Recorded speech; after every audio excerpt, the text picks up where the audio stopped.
नमस्कार, मैं अजय साहू और आप देखना शुरू कर चुके हैं शोरगुल टाइम्स।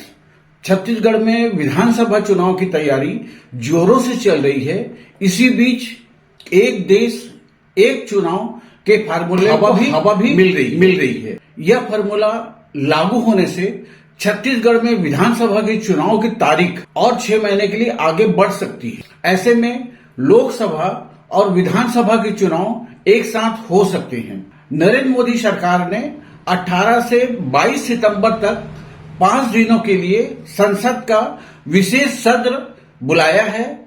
अभी 11 अगस्त को ही संसद का मानसून सत्र खत्म हुआ है।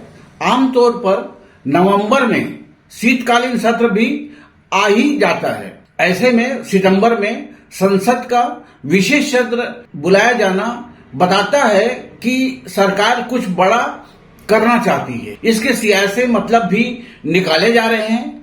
स्पेशल सेशन को लेकर तमाम तरह की अटकलें लगाई जा रही है।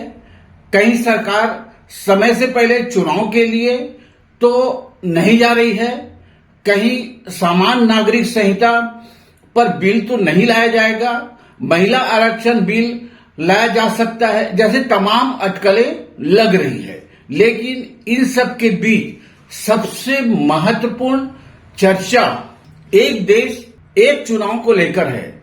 सरकार ने पूर्व राष्ट्रपति रामनाथ कोविंद की अध्यक्षता में एक समिति भी बना दी है जो इस मुद्दे पर अपनी रिपोर्ट सौंपेगी। वैसे एक देश एक चुनाव का मुद्दा कोई नया नहीं है। अतीत में भी सरकारों और चुनाव आयोग के स्तर पर इस दिशा में कवायद हो चुकी है। 2018-19 में तो बात बनते बनते रह गई थी। एक देश एक चुनाव की कवायद लोकसभा और राज्यसभा चुनाव विधानसभा चुनाव को लेकर एक साथ कराने के लिए है। अभी लोकसभा चुनाव और राज्यों के विधानसभा चुनाव अलग अलग वक्त पर होते हैं। सरकार ने 5 साल का कार्यकाल पूरा कर लिया तो समय पर चुनाव, और अगर किसी राज्य में सरकार कार्यकाल पूरा न कर पाए तो मध्यावधि चुनाव। देश में साल भर कहीं न कहीं चुनाव का मौसम चलता ही रहता है। अगर एक साथ चुनाव हो तो इन्हें अलग अलग कराने पर जो खर्च होगा वह बंद हो सके। देश जब आजाद हुआ तो 1952 में पहली बार चुनाव हुए, तब लोकसभा के साथ साथ सभी राज्यों की विधानसभाओं के लिए भी चुनाव हुए। 1957 में भी लगभग यही हुआ। तब राज्यों के पुनर्गठन यानी नए राज्य बनने की वजह से 76% स्टेट इलेक्शन लोकसभा चुनाव के ही साथ हुए।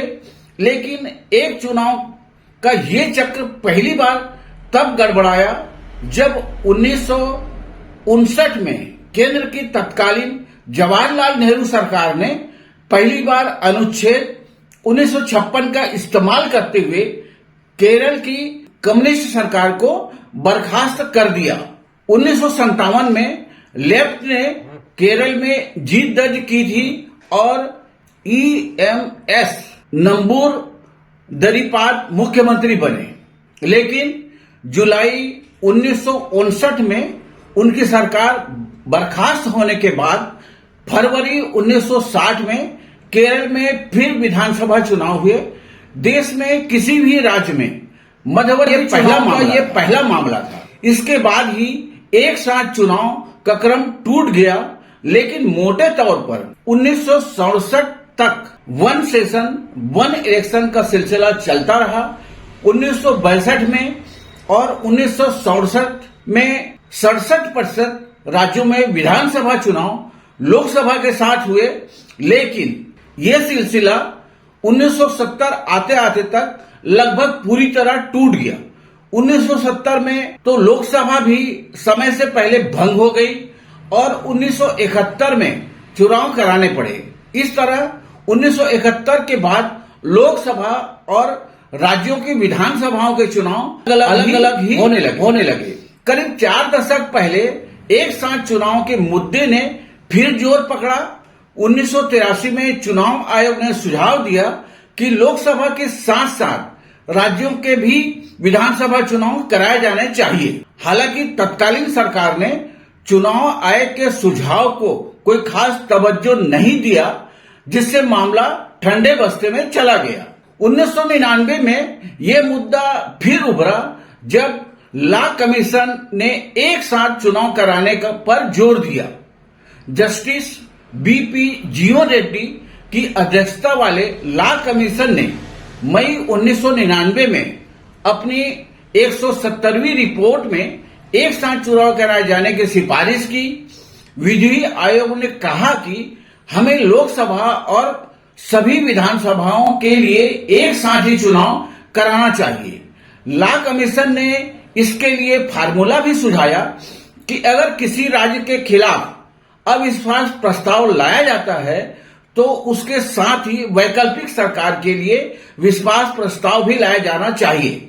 यानी एक तरह से लोकसभा और विधानसभा चुनाव के लिए फिक्स्ड कार्यकाल की बात थी। लॉ कमीशन की सिफारिशों को लेकर 2003 में तत्कालीन प्रधानमंत्री अटल बिहारी वाजपेयी ने कांग्रेस की तत्कालीन अध्यक्ष सोनिया गांधी से चर्चा की। शुरुआत में कांग्रेस नेता ने इसे लेकर उत्साह भी दिखाया। लगा चुनाव कराने पर राजनीतिक आम सहमति बन सकती है, लेकिन ऐसा नहीं हुआ और ये मुद्दा फिर आया गया हो गया। 2004 में मनमोहन सिंह की अगुवाई में यूपीए सरकार सत्ता में आ गई।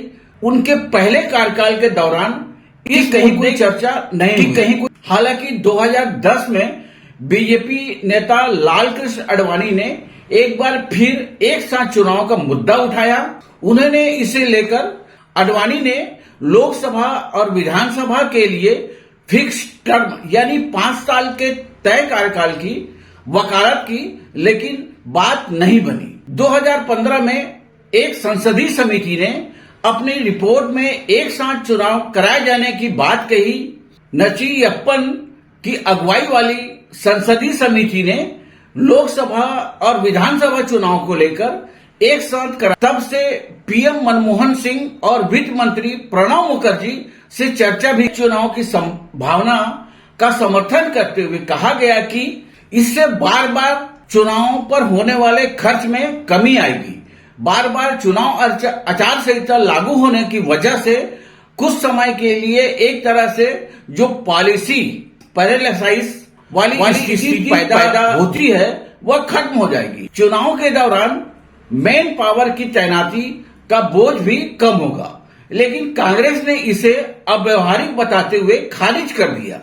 दिलचस्प बात यह है कि संसदीय समिति के अध्यक्ष EM सुदर्शन नचियप्पन कांग्रेस के ही राज्यसभा सांसद थे।